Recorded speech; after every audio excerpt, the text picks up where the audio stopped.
Hey guys, उम्मीद है आप लोग खैरियत से होंगे। तो आज की इस वीडियो में मैं आप लोगों को इस ऑटोरेफ मशीन के साथ जो हमारे पास ये टेबल आती है, ठीक है, आपको नज़र आ रही होगी, ठीक है, ये नीचे जितनी भी टेबल का पोर्शन है इसके बारे में मैं आपको क्या थोड़ी सी गाइडेंस देने वाला हूँ। तो गाइस, पहली बात तो ये हमारे पास कि इस टेबल का और इस मशीन का हमारे पास आपस में कोई लिंक नहीं होता, ठीक है। ये इसके ऊपर हमारे पास जस्ट ऐसी ही पड़ी हुई है, ठीक है। यानी मैं जब भी चाहूँ इस मशीन को यहाँ से उठा के कहीं पे भी रख सकता हूँ, ठीक है। जिस तरह स्लिट लैंप पे हमारे पास टेबल के साथ क्या है मशीन फिक्स हुई होती है, ठीक है, इस तरह इसमें हमारे पास नहीं होता, ठीक है।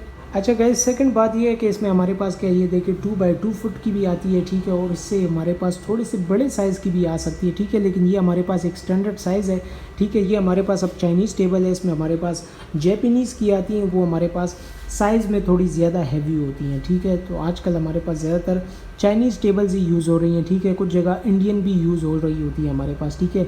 उसमें हमारे पास ये फ्रेम अक्सर जो है वुडन फ्रेम्स भी क्या लोग इसमें क्या बनाते हैं, ठीक है। लेकिन हमारे पास नॉर्मली यही इसका जो क्या कंपनी मैन्युफैक्चर्ड यूज़ हो रहे होते हैं। अच्छा गाइस, इसकी बॉडी पे अगर थोड़ी सी बात करें तो इसमें हमारे पास टायर्स हैं, ठीक है, जिससे हम इसे थोड़ा बहुत मूव कर सकते हैं। और इसके अंदर हमारे पास एक स्पेशल मैकेनिज़्म होता है जिसकी वजह से हमारे पास ये फुल मशीन को अप एंड डाउन मूवमेंट में हमारे पास हेल्प करती है, ठीक है।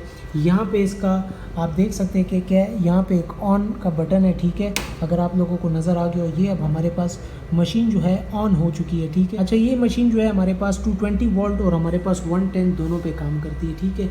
अब देखिए मशीन हमारे पास क्या स्विच ऑफ है, लेकिन फिर भी हम इस मशीन को क्या है अपवर्ड मूवमेंट क्या दे सकते हैं, ठीक है। आप लोगों को ये नज़र आ रहा होगा, ठीक है। तो ये आप देख सकते हैं, ठीक है, कि इसका मशीन के साथ हमारे पास कोई लिंक नहीं है, ठीक है। ये इसकी क्या मैक्सिमम हाइट है, ठीक है। जो इसकी मैक्सिमम हाइट अटेन हो जाती है उससे ऊपर बटन प्रेस करने पे कि हमारे पास ये नहीं जाता, ठीक है।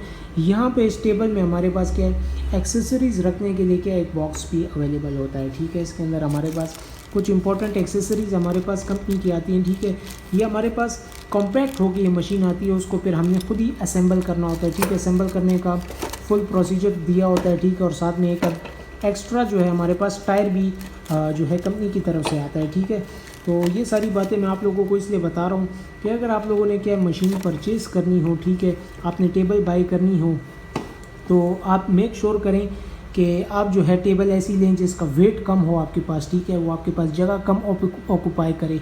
लेकिन ये बात भी ज़रूरी है कि अगर आपके पास इंस्ट्रूमेंट का साइज़ काफ़ी बड़ा हो, ठीक है, जिस तरह के हमारे पास कुछ कैनन कंपनी की जो ऑटोरेफ्स हैं, ठीक है, उनके साइज़ेस काफ़ी ज़्यादा बड़े होते हैं, तो उनके लिए काफ़ी ज़रूरी है कि आप जैपनीज़ टेबल लें या एटलीस्ट उनका जो ये फ्रेम वर्क है, ठीक है, इसका जो ये ऊपर सपोर्ट वाला जो पोर्शन है आप ये ज़रूर चेक कर लिया करें कि वो हमारे पास काफ़ी बड़े साइज़ का हो, ठीक है, ताकि आपका ऑटोरेफ मशीन जो है वो आपके पास इसके ऊपर सही तरीके से एडजस्ट हो सके। अब यहाँ पे आप देख सकते हैं ये मशीन हमारे पास जस्ट हार्डली हमारे पास 1 इंच का गैप है, ठीक है, और इस साइड से हमारे पास वो भी नहीं है, ठीक है। लेकिन फिर भी हम कह सकते हैं इस मशीन का अपना भी वेट होता है, तो उस वजह से क्या ये हमारे पास इस पे एडजस्ट की हुई है, ठीक है। तो ये कुछ बातें थी। अगर आपने क्या टेबल परचेज़ करनी हो, ठीक है, आप पेशेंट्स का मुआयना कर रहे हैं, ठीक है, आप पेशेंट्स को चेक कर रहे हैं, तो उसके लिए बड़ा ज़रूरी है, ठीक है, कि आपके पास जो इक्विपमेंट्स हैं वो हमारे पास बिल्कुल क्या एक्यूरेट हों, ठीक है। तो उम्मीद है आप लोगों को समझ आ गई होगी। फिर भी इसमें आपका कोई क्वेश्चन हो तो आप मुझसे पूछ सकते हैं। तब तक के लिए मुझे दीजिए इजाज़त और अपनी दुआओं में याद रखें।